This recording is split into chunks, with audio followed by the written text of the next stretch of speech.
Na Congo to telema to lobela mboka Wele to suwa babimisa na poasa. Ba député to votaki bazo salarien. Bazo salarien. To tele na funa bazo salarien. Bazo salarien. Congo to lega na mwamba bazo salarien.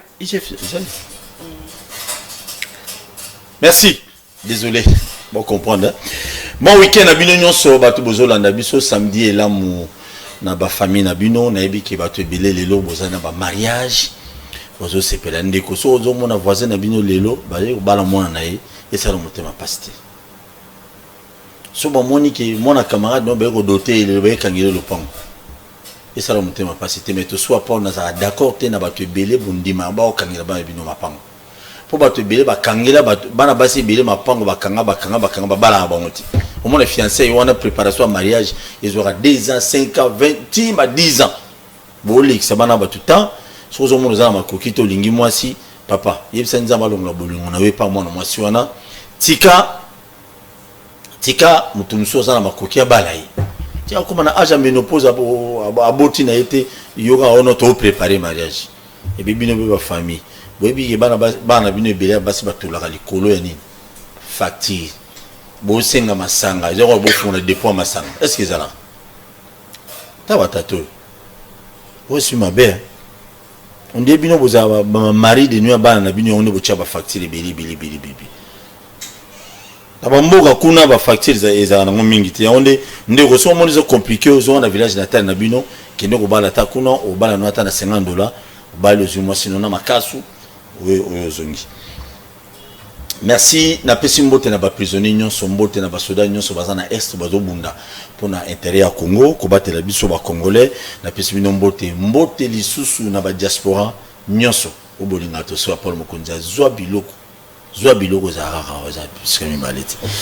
Merci lelo préoccupation lelo oyo ba congolais mususu ba s'intéresser nango ya liboso ezali parce que ndenge balobi Rwanda avion de compagnie aviation à Rwanda aux na Congo yekomi ko mema déjà babindenge bandi trafic boka inene amba jimi kitenga lobaki yabi ba Rwanda bazokota malembe est-ce qu'ils allaient à solo est-ce qu'ils avaient vraiment à solo déjà Congo na tona ba via otanga mais semblerait que compagnie aviation ana ya ba Rwanda ndenge komi ko sa trafic na ba province mususu entre autres provinces à liboso zali le Bumbashi comme ba minéraux zali kuna cela veut dire ba Rwandais ba bana ko s'installer kuna malé ti bitumba ba groupe armé ba Rwandais bandi sukuna kuna so ba bandi là ce roquette ko bimela kuna ba Rwandais ba okima mbango est-ce que yango ndezali elo il faut to banga par rapport à bato PP de Bourene Jimmy qui tingue et puis gestion à ville à Kinshasa lelo to soit Paul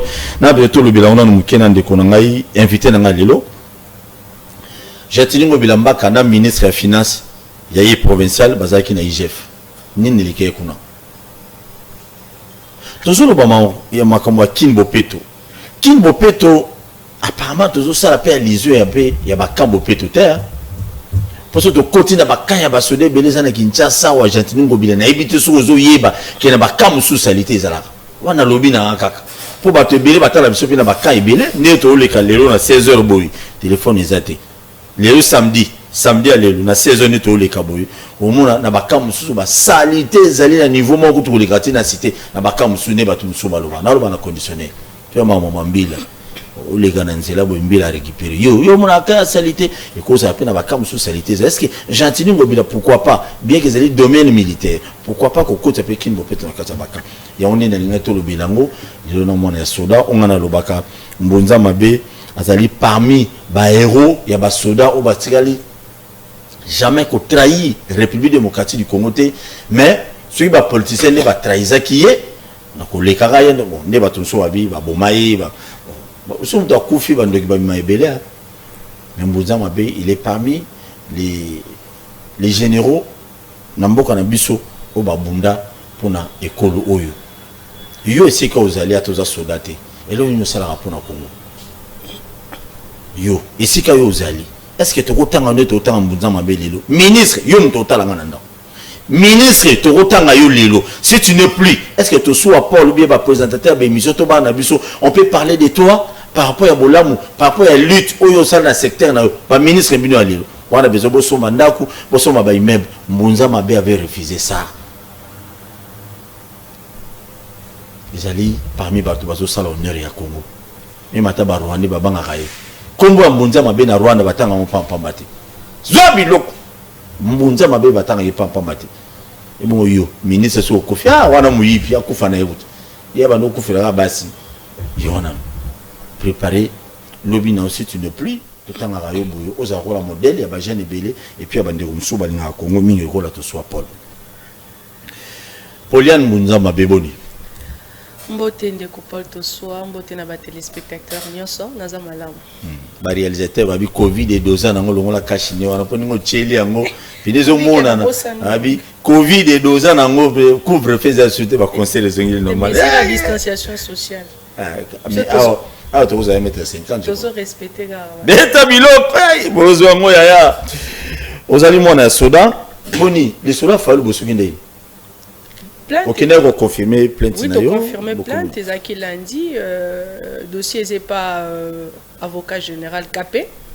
Je crois que justice est en manœuvre, on a ça là certainement. Donc Tozo Zela va interpeller M. Martin Fayoulou, le lingue justice et que ça la nango début soto ba kolande la dossier na biso. Le tenir no le Fayoulou a ba na parler à bien. Espère Mbunza Mabe côté. Très bien. Donc, espérons bien que justice sera moussa nango. Mais, dans un monde, on a vu fundi Fayoulou. Pour bien c'est bien Fayoulou penza on a douté dans mon cœur pour battre déjà l'unique opposant à Félix Tshisekedi. Ils a Fayoulou. Bien c'est bien au samba obi qui n'a andi mangote.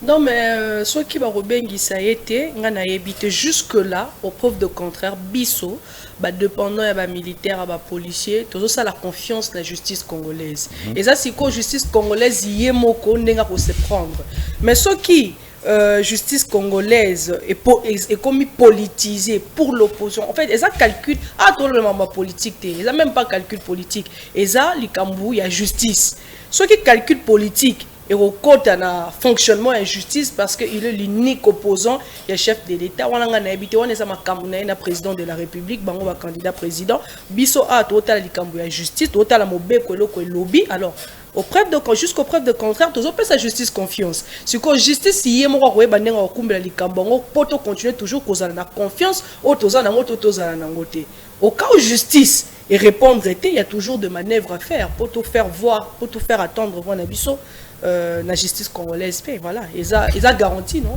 l'article 26 de la constitution 25 28 donc voilà mais espérons bien si quoi celui kanangi lelo justice est possible une tort justice est quoi peut s'abuser tort parce que déjà na ba élément auto-présenté ba infraction pénale ezali insulte ezali wana et puis ba propos diffamatoire ezali wana ouais ba milice exactement et ça ba propos diffamatoire montunyo ça ko kende na droit pénal à tangi mais justice est peut s'abuser à tort pourquoi par rapport à calcul politique parce qu'aza opposant parce qu'aza président élu non monsieur Martin Fayoulou aza congolais citoyen local ngai yo ngape lobby na 2023 na kolo ba kenaza candidat présidentiel na futi $100,000 alors yango ne mutu ça non eza yango to ko senga pe contribution ya $1 ya bana basoda na postuler pe le roi candidat président donc na combien intouchable non je ne pense pas donc to politiser nyon sauter tozo pesa jusqu'aux preuves de contraire justice na biso confiance mais ce qui justice est ko abuser on nde to ba démarche auto rosal. Très bien, merci beaucoup. Fayoulou, ce va bien ici au Pékinde. Beta no ratour, il y a un problème. Pour n'enga ma bête, ba okanga peu, ba okango peut-être. Parce que ba kangyo kaluge bima, sine obima. Ba camper kobima. Ba camper kobima. Et obima pour nous soutenir Fayoulou. Ah yeah. Ba camper kobima. Pour yana zamael, ba camper kobima. Pour le baké non, ezaka kan luka te mutezalaka, changu pe zalaka te na kati changu bana basoda bazalaka. Na kan luka pe bana basoda pe bazalaka. Donc je pense que biso pe to kobima. Siko imagine toi que moi si ya soda, moi na soda. Mais bino vous amuke, bino vous amuke par rapport ya ba militaire. Non. Ya Fayoulou na Kinshasa te. Dépendant ba militaire na ba police. La République démocratique du Congo mobimba. Ce tobito qui est une statistique de ménage manquant équilibré. équilibré, tu as au moins 11 millions. C'est quoi? Imagine, toi, ils ont un parti politique, Moroté na Congo, bimisa déjà 1 million de la population, alors que Bisso, tu as voix où ils ont discriminé. Tu as battu, tu as toujours discriminé. So, tu as to bima.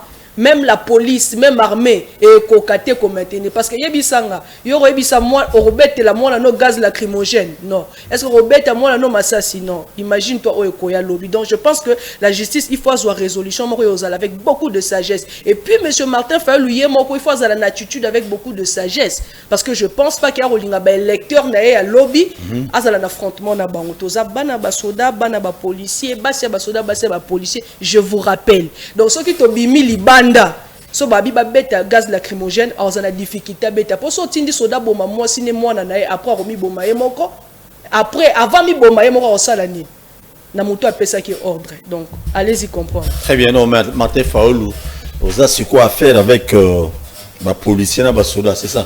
Non, affaire na ba dépendant pe affaire na biso ba oyo to lobelaka bango parce que bango ba lobarate bango ba tindi biso te biso to zui ba document na biso na justice congolaise oyo so pesa biso droit to ça parti politique te na landi bande kwa de PSP ba kenda ko sala action et tout voilà. Je n'ai rien à voir avec la récupération politique. Biso eza association to ça réuni na kati na biso eza ba anciens combattants en 40-45 na kati na biso eza ba retraité il y a la police ba retraité ou pensionné il y a la police na ya armée. Donc ba serva sous le drapeau ça ba veuve te ba orphelin na ba dépendant na banate non toza vraiment composé toza partout na ba province na kati ba évêque église catholique bana ba soda ba sango partout ba sango musu ba pe bana ba soda ba monier bazali bien sûr bazali d'ailleurs biso kutu na kati ya femi ne toza bongo toza kuna ba conseiller o baza ba prêtre en exercice ba religieuse bazali na kati ba obinza pe bandima na bango catholique ba echa bino po.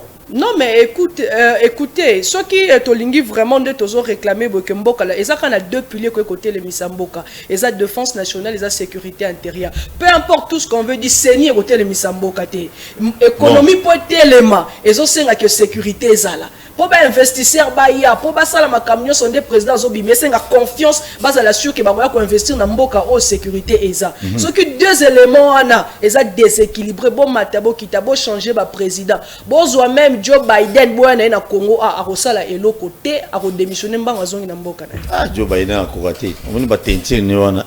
Ya moïza wana bambule bandio. Na ba poto Joe Biden président américain ya wati. Merci. Très bien.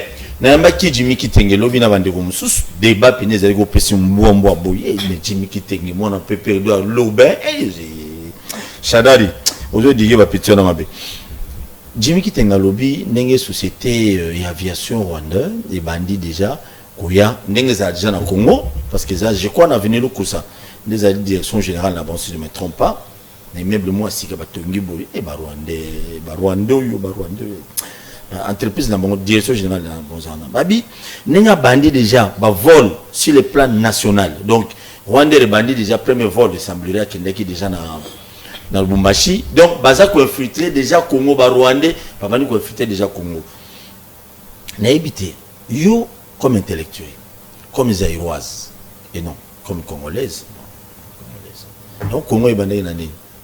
Ah non, merci d'attendre la naissance. C'est bon, c'est pas un problème. Mais ce que tu as bandit, n'enge société il y a Rwandais, il y a aviation, il y a Rwandais, les bandits au côté côté dans la province il y a d'autres Congolais précisément au PP de Balobi, boulou et qu'ils ont parce que bandits ont infiltré, ils sont déjà malé mais comme côté Katang, grand Katang, on a une minéraux et belé. Au moment où Rwanda ba yekubimisa milice, un jour il y a ba Congolais ba milice, tout ça. D'accord. La crainte est un peu perdue. Bon. D'abord, comme dans le barake, au moment où batuna sur baleka na ba plateau à télé. Entre autres Jimmy Kitenge. Entre autres, balona bango wana. Na Tibet. Balona bango wana. Bazo incarner vision Joseph Kabila te. Surtout ni na kati ya ba jeune wana nyonso soki nani avanda ata 1 minute na Joseph Kabila ba partager vision idéologie na e. Yo vanda na Kabila 1 minute. Non, na vanda na te parce que na zala jamais militant na e.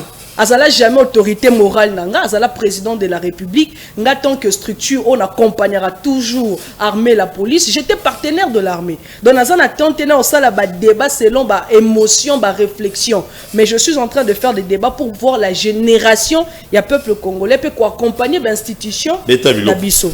Alors comme je disais, koloba ke Rwanda soki eye et côté ici ben infiltré et kobanda déjà ko Rwandais na poser question na ko poser question té mais na ba téléspectateur est-ce que ba Rwandais ba bandi kozala na Congo lelo est-ce que ça Rwandais ndé memi ba Rwandais na Congo avion na Rwandais ndé memi ba Rwandais na Congo na Rwandais wana ka ba Rwandais ndé mutu ba matakango pour ba na Congo. Donc tu sens que eza un peu comme je veux dire bon, ils ont maîtrisé tes diplomaties, hein, moi je veux le dire. Parce que Rwanda, le peuple rwandais est un ennemi congolais. Est-ce que Jimmy Kitenge ou autre, Bavandi Ana Kinshasa, tout na bango, est-ce que bayebi quotidien, il y a bande konabiso bazala ba Rutshuru, o bazana Este, bazana Goma, bazana tout au long de rivière Ruzizi. Bayebi réalité à vie na bango? Pas du tout, je pense pas. Ngana lo baraboy. Le peuple rwandais, c'est le peuple frère et congolais.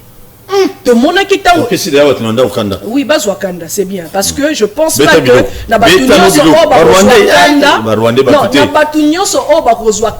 contre Rwandais, je ne pense pas que Kanda na bango peut-être que leka oyanga. Non, je ne pense pas. Continuons. Mais je ne veux pas que Mboka na biso et kambama na ba émotion na ba sentiment. Non, Mboka, il faut ekambama pour nous préparer à venir, pour nous préserver acquis, il y a des frontières nabiso. Ça c'est un atout, ok? Donc, nangana lo baboyo, ba Rwandais babandi ko kota na Congo, leloté. Ceux qui baboya qui Rwandais et na RDC. Parce que mon bout en a déjà premier Rwandais à l'époque. Oui, au lobby en moko papa Bisengemana. Moi, on a eu le général Charles Bisengeman, qui est commissaire général à la police à l'époque. National, voilà. Jimmy Kiteng Azalaki Wapi. Azalaki Wapi. Tant que papa n'a biso de Hugu Izabazalaki, Jimmy Kiteng Azalaki Wapi. Mais bon, comment déjà les Congolais, hein? Non, le problème ce n'est pas ça. Le problème c'est tant que les Libanais bazoya ka Congo, tant que les Indiens et les Chinois bazoya ka Congo, tant que le Rwandais baya na Congo, pendant que na Rwanda wana ezana ba Congolais ope ba kendaka kuna. Et ça peine à Rwandais. Et tous les autres dépendent d'un intérêt, il y a peuple, tu vois. Alors moi je dirais quoi? Le problème c'est pas ça. Le problème c'est un manque de vision, même il y a des jeunes au bazo les Kamakam vers Rwanda. Parce que si on a les débats, on les lois, il y a TV, à lobby que Rwanda infiltration, mais jeunes Rwandais ils ont réfléchi en côté. Alors réfléchir pour ça la smartphone na côté est. Oh, il y a Vani A, ils ont Rwandais ba côté, mais ils ont réfléchir donc encourager les jeunes Moussoussouke, Bazouamaïel et Rwandais, on a battu un profit à Congo. Moi, je vois les choses comme ça. Donc, guerre à Rwanda, il ne faut pas qu'on mène ça sur tout le peuple rwandais. Et ça, par Rwandais, n'y ont sauté. Moi, je le dis, je suis la fille à Mbunza Mabé. Mais, et quoi qu'on scandalise son émission qui est dans ma famille, na zappé, na ba neveu, nièce de sang, Rwandais. Et qu'on scandalise. Non, na lobby au papa te mais na lobby des sangs, on baza ya ngai, Rwandais au scandalisé. C'est pour dire quoi le problème tant par exemple le babarolo baké Mbunza Mabe abunda na ba Rwandais, Mbunza Mabe asala bo non, wana eza musala na ya salaki. Mais ekoli ko pekisa mwana Mbunza Mabe bala Rwandais te, ekoli ko pekisa mwana Mbunza Mabe ke no vanda na Rwanda te, asala makambu na ye peut-être na milliers moko o azana na ba Rwandais. Non, pas du tout. Eza likambu ya politique. Chaque chef de l'État, il faut définir vision na ya mboka. Oui, Rwanda azoya kozwa ba minerai ya Congo. Bobina boke ne kozwa nini na Rwanda. Bon. Rwanda azoya copier ba Congolais azobo. Rwanda pekisi bino bo bon. Moi je pense que cette politique wana ya ko mystifier Rwanda, ko mystifier le peuple rwandais, na grandeur ya Congo, na na monde la valeur on na zo porter. Oh que ngana ebi ke na ba 2004 2003 ezali na ba Rwandais o soki Congolais ke Rwanda ba tuna outi wapi Bukavu okuta na mbwa mabe. Donc moi je pense benge mbwa mabe donc bazana somo wana ngana le karana TV pona bana ko mystifier Rwanda na mona ngoko za injure à ma personne. Ba Rwandais baza ba peuple local ba peuple nyonso. Ndenge tozo yamba ba peuple nyonso. Le problème c'est quoi? Eza conscience ya citoyen congolais, responsabilité na ye vis-à-vis ya mboka na ye. Donc Rwanda okitana na Lubumbashi na Katanga, Rwanda kitata en Équateur et kitana Mbujima. Le problème c'est quoi? Est-ce que le peuple rwandais est imposé tout le peuple Mbujima, il y a Katanga, il y a Équateur que tout ça va s'imposer lorsque le peuple sait ce qu'il veut pour sa nation? Non, pas du tout. C'est un faux débat. Bah jeune au baza émancipé, évoluer, bah pour débattre bah sujet. Très bien, merci beaucoup. Mais il semblerait qu'il y ait Abed Achour postulaire. La députation provinciale de Sanorebi. Ce qui Abed Achour a changé de nationalité, ce qui Abed Achour a l'intérêt à Congo, Abed Achour a engagé beaucoup de Congolais, que même un Congolais a un millionnaire, mais quoi engagé. Donc je pense que c'est un petit problème. C'est un petit problème. Le problème c'est quoi? Ceux qui ont postulé, est-ce qu'ils ont porté amour? Les gens qui sont aux États-Unis, on parle de la citizenship. Donc être citoyen américain et sa valeur aux yeux incarnés de défendre nation état américain. Et autres à la sous l'opposo, et autres à la sous l'unité. Ceux qui ont Abed Achour à postuler et qui a travaillé bien, à défendre l'intérêt du peuple congolais, je l'encourage. Félicitations. Voilà. Abed Achour, vous avez fait un soutien parce que Abed Achour postulé si on a tout ça la campagne de Noroni Abed Achour. La français. Zobilo. Junior le malais manapé son bout de député provincial. On doit s'appeler Valérie Abakino. Les lots na Kinshasa vraiment Koloa Zalana Longo mais na évité en 2023 au bout de nos hommes les sous-sous abuso sala bien makasi. Ah Junior le malais mamono mubalo. Mon mukelo ko la papa on a réfléchi ko les gaba député mususu provinciaux on bazo nyoko la Bakino na ko kosa mama belebele. Toke na ville Kinshasa gouvernement provincial ya Kinshasa nini ya maloma bazo sala seno yo ngo vandiona. Vous bien, vous avez parmi basi vous défendre ma valeur. Lelo, gentiment ngobilana batuna inyonso. Nini ya malonga oyo bazo sala pona bakinois parce que bakinois beli bazo lela. Oh basa na kombino pe atana tunu mutuna me na kondana pe bino toa. Kimbuta zalaki azo finga batuna ba balabala beta ba chauffeur ba makofi ba chauffeur a combina makofi na banzela tout ça. Mais vous finga ki boite ngobilani nazo sala malamu na Kinshasa. Dans le gouvernement provincial dans l'ensemble rapidement pour ton côté le soleil Jeff pour bien ça non mais il y a une très grande différence par rapport déjà il y a background il y a Motuna Moto Sorotali le gouverneur André Kimbuta qui aujourd'hui l'ex-gouverneur André Kimbuta qui aujourd'hui le sénateur le professeur parcours naé il y a mathématiques oui il y a mathématiques bien sûr papa Trésor Kimbuta parcours naé il y a non André Kimbuta papa il y a Trésor Kimbuta Trésor Kimbuta. Est-ce que Trésor Kimbuta géré Raskin et l'homme a vu la Kinshasa? Oui, c'est un ingénieur, architecte, si je ne me trompe pas, en construction, c'est tout à fait normal. Donc, du coup, ce que tu as la différence, d'abord, il y a background, il y a les deux gouverneurs au bas. Non, André Kimbuta, Gentini Ngobila. Et ça que, d'abord, au Monique, le gouverneur André Kimbuta, Azaki professeur en mathématiques. Tu vois. Donc, mais à Betarapizamba, il y a mausolée papa de Segedi. Azaki professeur en mathématiques, Azalaki là on a pas moyen te, ailleurs au la politique et puis a commis gouverneur et sourire a commis gouverneur. Monsieur Gentini Ngobila, il faut le dire que c'est un jeune qui a un parcours brillant.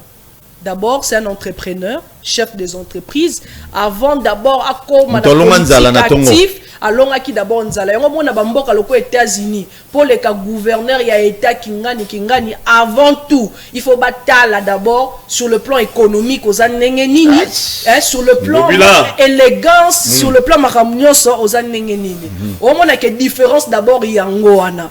Le lo toto parler à gestion en ville à Kinshasa. Bisonyo sotozo monango ana ville Kinshasa et salemana noté route transcommunale et salema sans que toka banque mondiale FMI et ça la banque mondiale a pesaki FMI et pesaki peto bo sanate na wana na bakisova matière na matongiao couloir couloir madia koko avenue du stade ezaliki banque mondiale muté ça la ezaliki ville Kinshasa ta l'époque yango nazoloba beta biloko maman ozokende na bien ville Kinshasa eza province ville à Kinshasa, eza Congo Brazzaville Mobimba dans son ensemble au côté à 3 fois. Donc le gouverneur Gentili Ngobila Yemoko aza le roi bazu président Sassou Nguesso Misatu batie na kati na Yemoko. Eh mais tabilo. Teza li kamba vérité surtout bito que sur le plan démographique. Na okena sur le plan démographique et tout. Ba barolo ba ke azo kumisa te, tozo kumisa te. Soki muta osala musala ne malamu, il faut kolobela ka. So muta sala mabe. Ezate ka soka confiner to bandolo Ngobila za boite tabilo ko maman libre. Déjà kolobela d'abord route transcommunale wana ezo zwa 6 communes. Les autres communes à Kassavou, Makala, Ngiringiri, Selemba, Nini, Bungu, ceux qui m'a limité, je crois. Donc, les autres déjà 6 communes, na monga fula. Donc, les autres, ils ont route au Asaliango, Naba fond. Il y a ville province à Kinshasa. Voilà Ngobila. Voilà, monsieur Gentili Ngobila. Tu comprends? Donc, il faut déjà qu'on t'a que un chef d'entreprise, mon management, c'est très important. Il y a autant pour la montaz à la gouverneure, montaz à la ministre, il faut qu'on t'a rappelé background. A outi wapi, azalaka na nini. Donc, élégance wana. Il y a quelque chose dans la ville à Kinshasa. Monsieur Gentili Ngobila, azan a volonté. On a pas azan eloko à enviété. Il y a mon azala na ba hélicoptère na ye. Et tout, abana ko louer ce coup tout l'état. Donc on se montre que quand même par réalisation mais le professeur en mathématiques azana na ngote. Le professeur en mathématiques azana na ngote. Yemo razo reconnaître ngwa yebi parce que histoire ba bomba ka ngote. So ki mutazala ki na ngwa zala ki na ngwa so pas zala ki na ngote azala ki na ngote. Déjà différence et carré à makasi même yemoko le sénateur André Kimbuta place azazo bakete na le ki na ngai Gentili Ngobila et carré à makasi. Moni. Donc par rapport à wana déjà il faut encourager gestion en ville à Kinshasa et puis faciliter. Au moni pour la réaliser makambo minene il faut ça makambo yo viva quand même. Et ça makambo oyo mona. Tant que mona ba station d'épuration écologique à ville à Kinshasa. Station d'épuration écologique à ville à Kinshasa bien que Rosala kaka financé mais eza projet moko o ezali il y a partenariat entre exécutif provincial na UNESCO. Alors cette station d'épuration écologique la station le tout premier la toute première station il y a traitement bah eau usée ça bah maille eau bah boire la toilette il y a bah ménage et tout consort et d'ailleurs pour aller plus loin na bah mboka misu sous l'élo bah commis déjà qu'on traiter bah eau usée wana pour na fabriquer bah eau potable entre autres Italie moi-même j'étais à Milan même en Afrique je crois Namibie ou Zambie déjà bah ils ont déjà projet bah comme d'un côté comme maille. Même donc, la France, si je ne me trompe pas. Oui, bien sûr, bah France. La France peut ça les larango déjà bah mais larango. Dans un monde que mutuso qui a. Il faut expliquer bah bien. Bah oh isé on a donc maille à toilette. Bah maille à toilette, à maille oh sukola ilaka. Sukola maille nyoso mabe. Mundé la changer G. On peut le traiter, le l'eau est comme eau potable, eau potable bien traitée. Sur lequel la France on met la main, on a PCP à Omeliango. Tout quoi, esa vision. C'est ce que je dis. Il faut mettre na tête yamboka toujours ba visionnaire. Quand la bateau va les kakate, qu'on critiquer, monter ça la politique à haut toit de là que moi je me place. Excellent Gentili Ngobila, background na déjà, esa moi na élégance. Et ça moi prestige morobo muta viva o akoki pe ko ramener yango ko ramener yango na gestion ville à Kinshasa yango zo mona ba réalisation n'importe comme monsieur André Kimbuta ça qui impossible mais ça qui problème à vision et ça qui problème mais il y avait aussi l'argent il y avait aussi problème de les gaz est-ce que azala qui ko aspirer na biloko wana parce que on a peu milliers to uta rapé influencaka biso so talion ezaka ba route sur le plan infrastructure eza mon côté eza na ba route secondaire et belé entre autres Oezo Salema na Bombele entre autres Oezo Salema na Veni Bombele na Limete Mususu Oezo Salema na Banzela Mususu Oezo Salema na Gombe na Veni Mongala si je me trompe pas Mususu Sotali na boulevard Lumumba 5 km réhabilitation et aménagement au bazo salawana pourquoi pour la beauté tant batu bazo kita kala mingi a toza na jeu de la francophonie batu baroya na ville na biso batu baroya ko mona aménagement à place de la gare ozomona ndenge déjà excellent Gentili Ngobila azo pesa elengi poto na kati ya Kinshasa donc c'est possible ezali kambu o que penyo sona zo sala to ki banque mondiale te.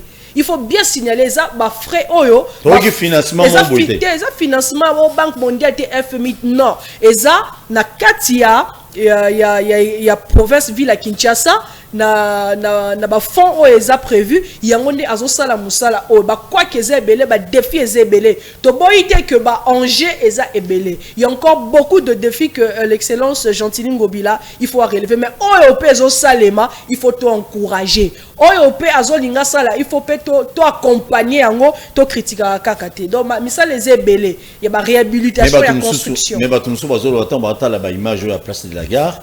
So ba utile biso en place de la gare on a babi il semblerait moment ya Kabila ba fauteuil ezaki belé ko leka kutu oyo ba biloko ezalaki belé est-ce que Ngobila mono mobalo est-ce qu'arokoka biloko ba là c'est biso est-ce que Ngobila ko sala ngo est-ce que oyebi que décoration en 2020 il y a gare centrale il y a ville il y a boulevard et ça là qui fait qu'on a 3 containers car il y a des éléments pour décorer, c'est la volonté politique. Et là on a aussi koloba à la lobby ango au moni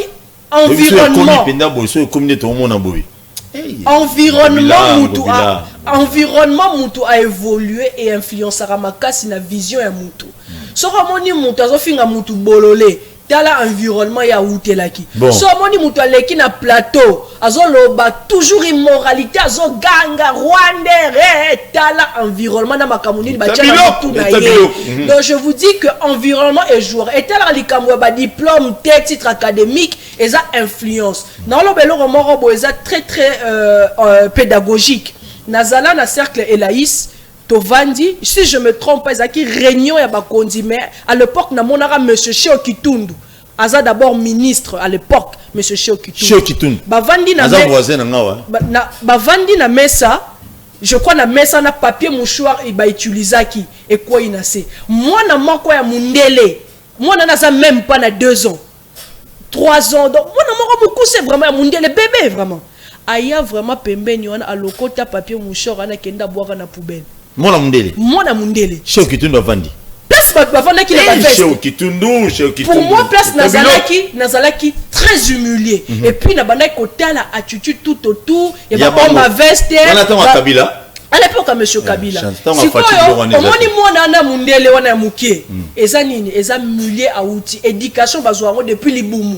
Reflet à haute rosala lobby et ça depuis Liboumu et outil d'abord la famille place où teli tata na yo na maman na yo. C'est pour dire quoi? Kolanda ba titre académique na mona batu bazo le cas. Moi j'ai fait ceci, moi j'ai fait cela. Oh bah que moi j'ai fait ceci, moi j'ai fait cela. Mais au leki na TV ozobenga batu ba malédiction. Ozobenga batu ba momo o ezo concordé même pas na background na yo universitaire. Donc c'est pour dire quoi? Nyonso o biso lelo ba peuple congolais to so na besoin ba titre académique à batuté. To na besoin bato ba na vision. Comme bolobi ba photo ba image wana. So okelo ko ba mboka lokola Dubaï. O mona que chaque projet Dubaï ezalaka nango ba bimisaka maquette. Siko maquette wana ezala na ba jour oyo que ba Émirat ba arabe wana ba yaka bazo visualiser maquette wana ke baolinga batonga immeuble mo net ba Burj Khalifa tong basala ngo peuple ya Emirat ya Dubai babanda koya bazo ba Emirat arabe wana babanda koya bazo visualiser projet wana donc ba maquette wana ezala rapport na visualisation pour na permettre que projet ezala rapport na gouverneur te ezala rapport na gouvernement te ezala pour na biso nyonso na bana na biso ba déjà que dans 5 ans dans 2 ans dans 3 ans ville Kinshasa kozala boé civisme déjà d'assainissement et côté bah se préparera déjà que non il faut tous à la attitude boé tous à la comportement boé pour ne pas ça la boé faut pas te vendre faut pas na kende na comme na stylo na marqueur yango nde mutu maquette to ezala pour na ko sunga non seulement ba konzambo quand même na biso peuple to ba ko protéger biloko à l'avenir tous attend qu'on se prépare. Très bien, maintenant on va zolo ba kino Kinshasa sa salité Pauliane. Et le qu'on a l'Obama Kinshasa salité Ngobila kokate ya salate. Est-ce que pas y a responsabilité à salité en Kinshasa? C'est pas un gouverneur na ba en fait gouverneur na ba membre gouverneur provincial na bien na ba beaucoup ou bien pas il y a population paysan ils appellent na kati. Na loba ke kin bopeto e banzina no kin na ndako. Bopeto na ndako bopeto bana on nzoto te ya ona ngalo bopeto na nzoto bopeto na ndaku bopeto e bandina na nzoto mutu ye moko.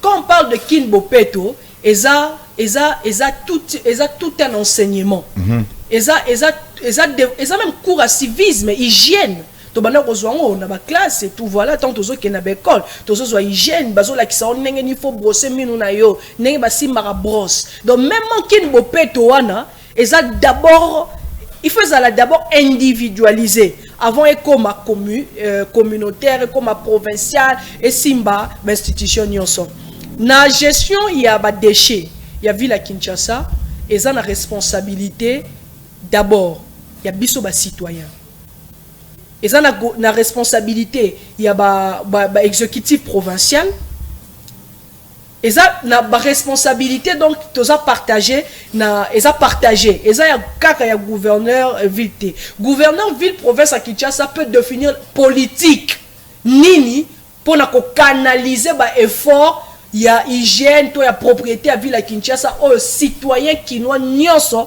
azo sala mais gouverneur il y a ville à Kinshasa tende mutaroleka na ba avenue ndako leka na ndako aibisa mama moko bote soki ozui déchets ba kabolaka déchets de ménage ya cuisine ba déchets mususu ba plastique ba chaka déchets ya ba toilette pe ba papier ba nini il faut chabo so linge bouchete non eza responsabilité ya gouverneur ya ville à Kinshasa te mais gouverneur ya ville à Kinshasa a rekoloba bon d'accord comme peuple nanga bazana civisme wana te ya hygiène autre une partie bon voilà tout ça la ba campagne de sensibilisation na ba médias et tout autre ba chef ba venu ya quartier et puis voilà na bandako papa na maman il faut pas enseigner bana na otiko pesa illustration ya mwana na mukia mundele ce sont des choses que j'ai vécu na cercle Elaïs même ngai moko na vivant na cercle Elaïs na vivant pe na cercle français toujours na bana mikia mindele bébé wa koto ki novanda fa ba cercle Elaïs te nazola ba pourquoi parce que faut vanda pe na bumbu na quoi c'est les mbao na quoi partout on a tokenda tina bakan kokolo bakan chachimba banini tokenda na biso mais problème est nini il faut tokenda ba milieu oyo ezo permettre biso to comprendre autre ko memela bandeko na biso mususu tu vois nanga lobela ke eza éducation civique par exemple non eza pe na bana masino bakenda derrière bato baza na poto ebele bana masine bana poto atongo wana eza nde bana masino bana njili wana bana kalamu ba banda ko signer bioma wana bango ne baba na poto atongo et tout ba kenda babi pe na réalité à poto bangwana donc c'est pour dire que hygiène wana ezo concerné biso nyonso Nathalie Amboule utai ko beta je crois lundi si je me trompe pas lundi ou mardi Mboule beti batu ba filmer bazo ganga ngobila salité amoni nini bon salité na ba caniveau poser question na poser question de Copote Soua sur tamboli na boulevard au monde tata munene na ba veste titre académique français na munoko sur meki ko tutae oro yoka français ko bima o songo luka dictionnaire pota la momora lobby mais ensuite Amélie Canette na mutuka yo na kitisi glace bou avisé na boulevard policier garde corps liboso chauffeur il fallait ngobila longa kuna na bureau na yo lokotela donc c'est pour dire quoi eza éthique Nalanda qui même influencé Madame Kaxeiro, Vanessa Kaxeiro. À ça là qui vidéo moi circule qui na réseaux sociaux à quel avenir moi je crois ça va côté ba victoire ba bongo ba quartier mo bongo azolo bana peuple azo interpeller le peuple pour la salubrité. Et ça liboso ya mapangu. Donc je pense que les responsabilités sont partagées. Et ça va rater qu'au film mais sur 10 population va aux combien bah kino va aux combien il y a partialité full il y a ça dans ma poto qui ça sur population sur 10 va aux en part responsabilité va aux en combien de pourcents il y a pas responsabilité oui non sur 10 na ko ko tia part ya responsabilité à population té na ya gouvernorat té non parce que par responsabilité est très différent na bango nyonso manière au moko na moko il faut gérer et qui même pas pour se faire partager responsabilité ce qui la lobby là nga na roloba par exemple là ba pays où ils a développé ou déjà politique assainissement ils a assis parce que je crois bien la ville à Kinshasa ils a politique assainissement des anguités. Et ça, c'est quoi mise en application, il y a cette politique assainissement. Et là, je vais dire la population doit avoir même 80% de responsabilités. Parce que la politique, on a posé à la mise en place. Et c'est un qui a moyen, et c'est un qui autre, c'est contribuable. Il y a bis au la population. Donc, il y a déjà un travail qui a été effectué au niveau exécutif provincial. Mais maintenant, l'hygiène. cette philosophie na koyeba ke tango balongola ka sachet ba boire na balabala te parce que soko boire yango otindi yango rara que non pour lobby mai etonda ba caniveau il faut nettoyer. Je crois que population il faut apprendre au quotidien ya vie na ye que salité ba tritarango boye ba tchakango boye. Ville à Kinshasa de son côté, il faut définir une bonne politique par exemple il y a récupération à ba déchets. Récupération na yango ndenge il faut travail et ça peut une méthodologie à recréer emploi par ba brigade d'assainissement ya ba quartier ya ba avenue et autres na ba commune. Voilà. Très bien, merci na batu bozolanda to soit Paul na émission na biso ba kino ba lobby to leka chaque jour sauf samedi à lelo na 16h à lelo bozui spécial to lobela muke makambo ya Barwandais makambo pe ya ville à Kinshasa to leka de lundi à vendredi de 10h juste à 11h juste tous les cas en direct, téléphone ouvert. Ça, à 16h, juste à 17h, juste aussi, téléphone ouvert en direct. Et rediffusé à 21h. Vous s'abonnez, Ming, la chaîne sur YouTube. Vous s'abonnez, vous soutenez, tout soit Paul, na WMSA télévision, et puis na chaîne sur YouTube. Si vous s'abonnez, ça l'a bien ma casse, partagez les liens. Ça ne coûte rien du tout, bien que Ram, a continué à torturer Bino, bien que les lots oyo ba politicien ba même biso na balabala pour na ba intérêt politique na biso na bango plutôt parce que moni faulu abimisi ide pesa bandolo ko bokonzi les ba komi ko gérer mboka est-ce que ba bimaso na balabala je ne suis pas sûr faulu ye wana zulu ko bokonzi abimisa biso na balabala to mela na kimogene makanga biso ba betera biso ba boma biso so azu bokonzi abimaso na balabala te na féliciter ka Joseph Kabila silence a lo belo côté marmo no PPD na balabala aboyi so bobima shadal bima na ndenge na yo na ndenge nga Kabila na lobelo te même colonie yo na ngai to bima na balabala to réclamer ram na biso ba crédit bazo ba li ya biso ka boto ebite côté zokeni ministre yo na lobaki ya lobiono ba crédit wana auto katarabino et ça pour nous soutenir gratuité. Je me suis posé la question ce que ministre ozo loba bongo donc ozo cracher sur nous et puis muta ko kete azate muta bimi na balabala tambo la bo récupérer ram ministre akosi biso muta bimité bovai na bandako bovai na bino ba palais bovai pena ba palais pour wana ezate citation à la NT et citation T toujours mituna bazo skoke biso au vie au sud de tout le monde mokonzi morote alobi na biso to bima na balabala te président parti politique to bima na balabala te pour ministre azokosa biso te. Mais bien population, le 2000 francs, 3000 francs, c'est regrettable. Sur ce, je félicite quand même parti politique et à Gentini Mobilambaka. Quand même, parce que ce qui est vrai, il faut que le bapé mamoisson, il faut que nous maramutu, tamazana nous vivants. Parti politique et ACP et Angobila. Ils ont bimana na balabala pour nous combo la balabala nous sur Kinshasa. Nous avons bettelé ma bogazati. Au contraire, nous avons fingaï. Tout le monde y dépasse la balabala, zo kombo la balabala te. Mais ACP a zo kombo la balabala. Ba Moda et les autres, ba zo kombo la balabala. Tina butu. Il dépasse bobi mana balabala te. PPRD li solo kutute. ACP zo bi mezo kombo la. To lo bara héros. Maman, to ki na maman ya propriété pe abakan. To lo bara te ka o boy. Baka ebele pe za salité. Qui ne peut pas être contre la baka ça pour ego sengani. Il faut une autorisation à chef de chef à camp. Non mais au Toza na armée et ça peut na commandant au Atali ville à Kinshasa de la même manière baebi le général Silvano Kasongo na armée peut Toza na général il y a 14e région militaire de la Bengaraye au Atali ba camp nyonso o ezana militaire au ville à Kinshasa. Mais ba camp sube ya venda. Non, comme sous salité exact. Non, quand on sur place, les Congolais basa salité zalaka. Et ça dépendre. Si nous pouvons tout couler des autres côtés na bakan. Na lobi que ça. Bosani bakan. Les Kambuya il y a hygiène, il y a assainissement à propreté na Congo. Et ça les Kambuya éthique. Et ça éthique vraiment na bas citoyens nyonso congolais. Alors quand ils ont excluté, quand ils ont fait place bas citoyens congolais bas vivaka, donc bango peut basa toucher. Basa peut électeur ou bien batata na bango na bango. Non, basoda ba votarate ba policier ba votarate mais basi na bango ba na bango ba votar baza ba électeur et d'ailleurs une bombe électorale.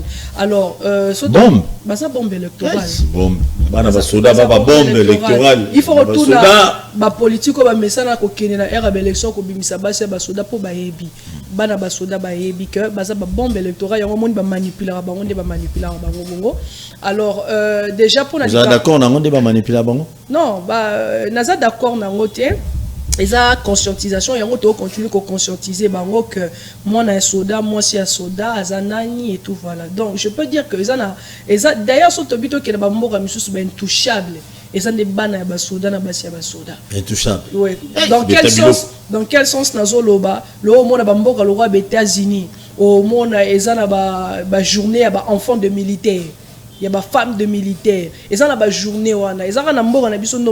Moi, si un soldat, moi, si un policier, moi, un soldat, moi, si un policier, ils ont minimisé, ils ont fait des mais à l'époque, dans le moment où je ne me trompe pas, les militaires ont fait transporter. Exactement. La carte, je me souviens, la carte, il y a jaune.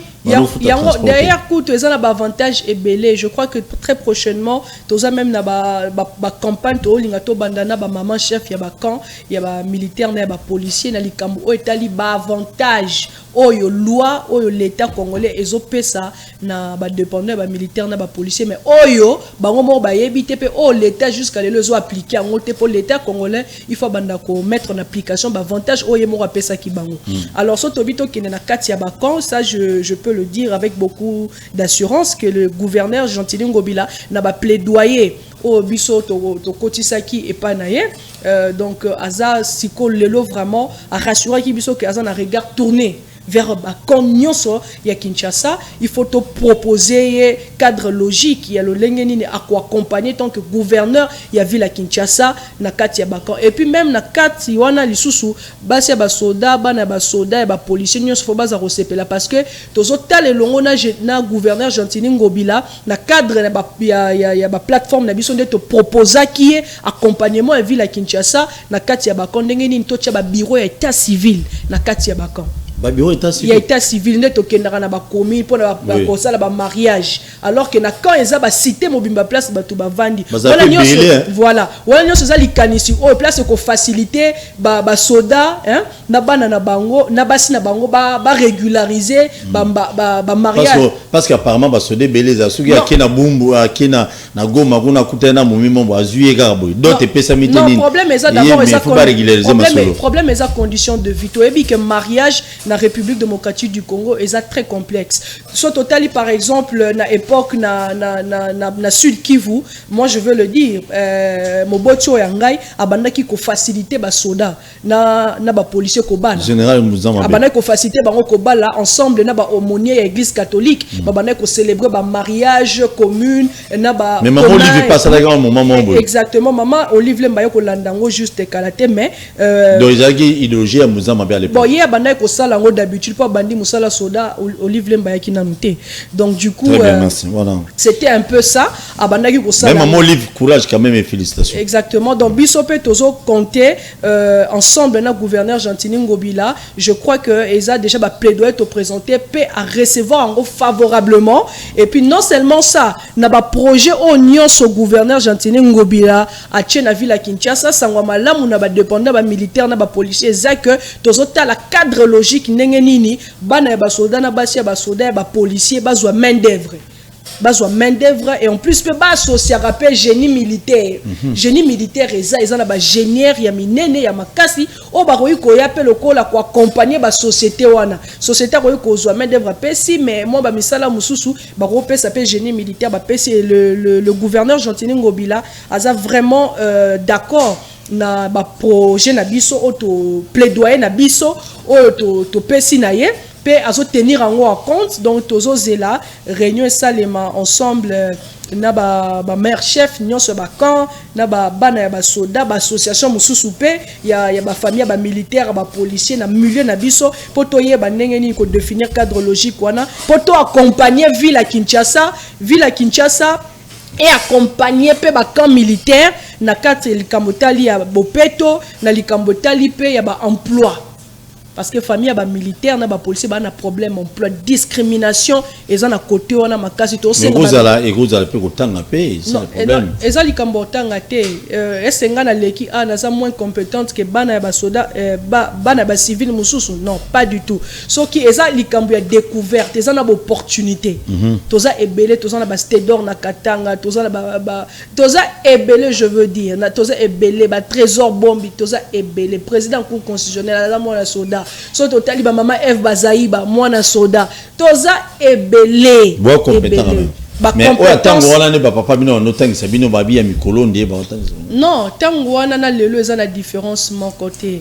eza toujours na ba oyo bazalaka avancer na grade eza na ba oyo pe bazalaka ba subalterne bazala na service ba oyo baza avancer na grade problème eza que conditions conjoncture actuelle eza très compliqué la science évolue makambo belé évoluer yango ensemble biso to continuer ko ça la plaidoyer auprès ya autorité ya mboka pour na accompagner ba vie na camp militaire pe à la police. Merci na bino nyonso bozotala biso dans quelques minutes je crois toujours tikabino mais ezo ça la paix passe bana basoda et on a ebisa bino chaque fois na émission qui noko ezate ko faut un diplôme à licencié pour somo le pangote bato belé bana be diplôme à licence il y a licence on a Kinshasa ba gradué ba docteur et belé ba locataire mais yo talara aux a 4 aux a diplôme ata certificat il y a primaire aux ans nangote mais combien de mapang aux ans c'est quoi que c'est estimé donc milongo la complexe on a longo la ngoya on a diplôme au vandi sama solo ko le na bato ba na diplôme bi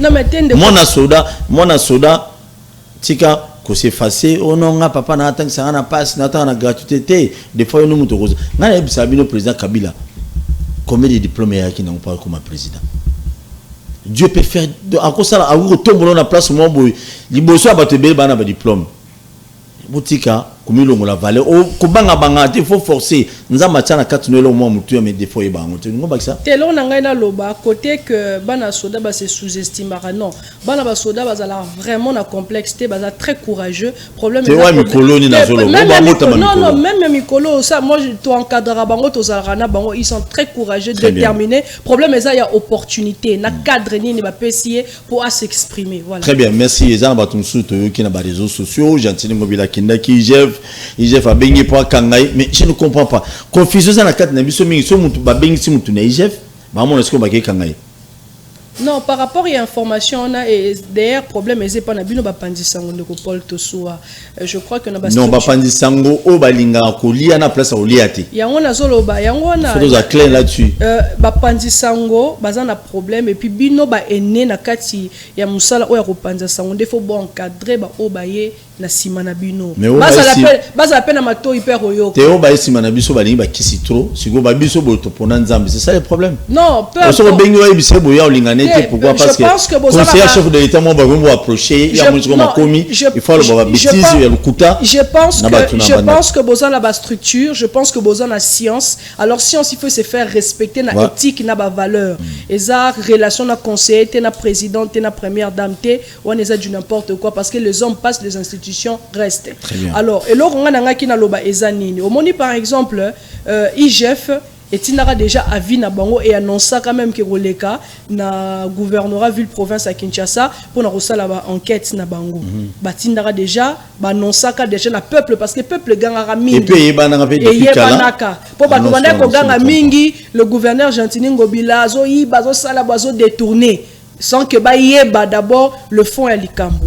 Alors tant oui j'ai fait les qui sali musala nango j'ai fait ça rapport tant on fait ça rapport en ça la oui cloté et ça rapport il faut pas inviter ba organe au bakenda qui pour enquêter le concerné et tout ce qui peut qu'on remonte à néguer bazo tinde le rapport la justice koza o yiba ko sala ki boy au mona IGF fait travers la transparence alors IGF est ina qui juste invitation na invitation nando moni ba pandisango o balingara ko faire passer message na nenga mabe po batu batanga po batira attention à batu ba benga ki en convocation mais à qui convocation te ezaki invitation IGF asali musala na ye nenge sengelaki asali musala na ye malamu asali musala na ye nako zala vraiment na principe ya ko respecter vérité nenge sengeli et ça et tambola ezala asali enquête na ye asali a présenter rapport na ye o ezako innocenté même le gouverneur Gentili Ngobila na ba fausse accusation ya ba yini ya ba dongolo misu et que mwana mboka Gentili Ngobila zo monana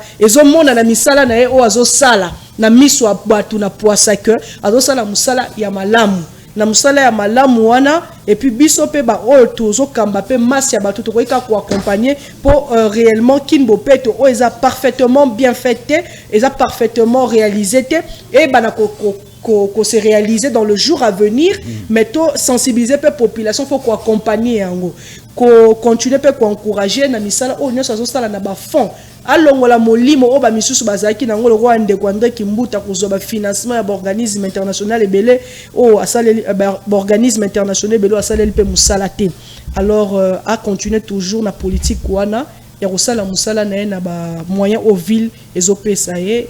Très bien, merci Nabino Batubolandi biso ndeko nangai Poliane na pesio merci beaucoup ndeko répondre invitation na biso. To PSP merci na ba téléspectateurs union sur ya 4 quoi République démocratique du Congo na Kolwezi ozola na biso na live HD télévision Jacques Atunga que je salue. C'est un ami, c'est un frère, tout le monde qui est dans digital Congo les lots tout ça là nzela tout le monde peut responsable les lots quand même c'est quelque chose à encourager. Merci na ba ozola na biso na Kananga ozola na biso na Mbujimai d'ici là ozola na biso na chaîne moko locale na province ya Lomami na Kabinda précisément. Merci na batu bozola na bozo barele na biso na province ya Congo central précisément na Matadi. Je vous dis un grand merci. Vous s'abonnez massivement à la chaîne sur YouTube. Tokutani lundi na invité Moussous. Lelo samedi le 5 le 2 non le 2 lelo samedi le 2 octobre. Les acquis spécial bakino balobi plein de bonnes choses na bino nyonso okinde fête lelo samedi na soir. Yeba nenga romele la bien. N'impe ozungela ndako mibalo bo découchera pas en pamba mukomso que nous découcher au kufeli pe na mbeto siko découcher na pesi no katoli tani wana pour la BBC émission la beti biloraso merci beaucoup une fois de plus. Merci beaucoup monsieur Paul.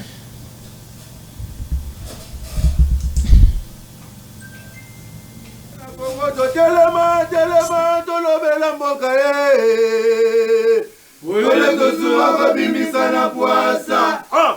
Ba député to votaki bazo salarien. Tokele la funa bazo salarien. Owo tolega na mwamba bazo salarien. Tokele lukunga bazo salarien. Na boko kula dibembe bazo salarien.